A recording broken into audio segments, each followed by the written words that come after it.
Welcome to 99 TV. నేను లక్ష్మి. బంగారం గురించి మాట్లాడితే మన దేశంలో అది కేవలం ఒక లోహం కాదు, ఒక భావోద్వేగం, ఒక భద్రత, ఒక సాంప్రదాయం. అనిశ్చిత పరిస్థితుల్లో ఆదుకునే రక్షణాత్మక పెట్టుబడిగా బంగారాన్ని చాలా మంది భావిస్తారు. ఆర్థిక వ్యవస్థలో మార్పులు వచ్చినా, కరెన్సీ విలువలు మారినా, స్టాక్ మార్కెట్లు పడిపోయినా బంగారం మాత్రం విలువను నిలబెట్టుకుంటుంది అనే నమ్మకం భారతీయులలో బలంగా ఉంది. అందుకే సంపదను నిల్వ చేసుకునే మార్గంగా కూడా దీనిని పరిగణిస్తారు.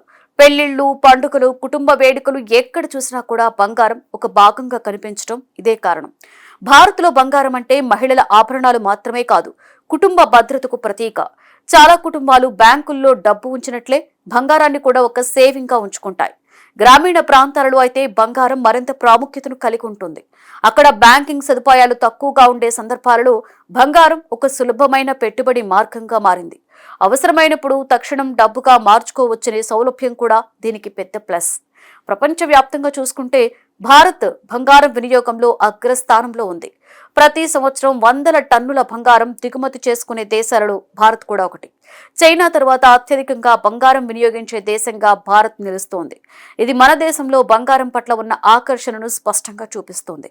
ఇప్పుడు అసలు ప్రశ్న, భారత్లో మొత్తం ఎంత బంగారం ఉంది? ఖచ్చితంగా చెప్పడం అయితే కష్టమైనప్పటికీ పలు అంతర్జాతీయ సంస్థలు మార్కెట్ అంచనాల ప్రకారం భారతీయుల వద్ద ఉన్న మొత్తం బంగారం సుమారుగా 24,000 నుంచి 25,000 టన్నుల మధ్య ఉంటుందని అంచనా. ఇందులో పెద్ద భాగం వ్యక్తిగత కుటుంబాల వద్దే ఉంటుంది. ముఖ్యంగా మహిళల వద్ద ఉన్న ఆభరణాల రూపంలోనే ఎక్కువ భాగం నిల్వ ఉంది. ఇది ఎంత పెద్ద సంఖ్య అంటే ప్రపంచంలోని అనేక దేశాల కేంద్ర బ్యాంకుల వద్ద ఉన్న బంగారం నిల్వల కంటే ఎక్కువ. అంటే ప్రభుత్వాల కంటే ప్రజల వద్దే ఎక్కువ బంగారం ఉందని చెప్పొచ్చు.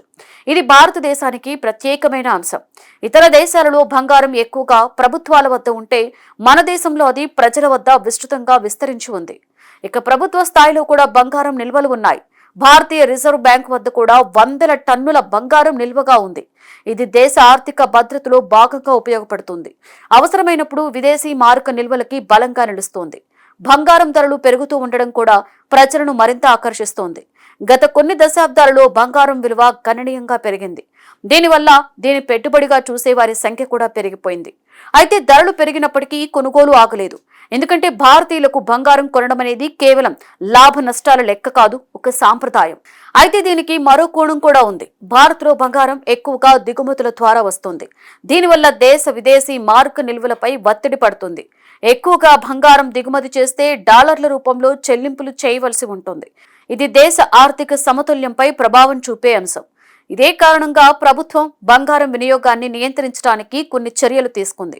గోల్డ్ బాండ్లు, గోల్డ్ మానిటైజేషన్ స్కీమ్స్ వంటి పథకాలు తీసుకొచ్చింది.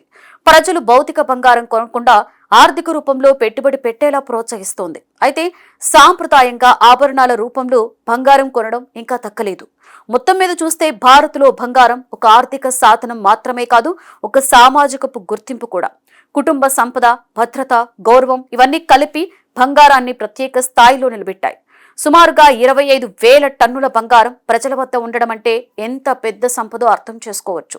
ఈ స్థాయి నిల్వలు భారత్ను ప్రపంచంలో అతిపెద్ద బంగారం మార్కెట్లలో ఒకటిగా నిలబెట్టాయి. భవిష్యత్తులో కూడా ఈ ట్రెండ్ కొనసాగుతుందా లేదా అన్నది చూడాలి. డిజిటల్ పెట్టుబడులు పెరుగుతున్నా బంగారం మీద నమ్మకం మాత్రం తగ్గేలా కనిపించడం లేదు. పరిస్థితులు ఎలా మారినా భారతీయుల మనసులో బంగారంపై ఉన్న ప్రేమను ఎవరూ చెరపలేరనే చెప్పొచ్చు.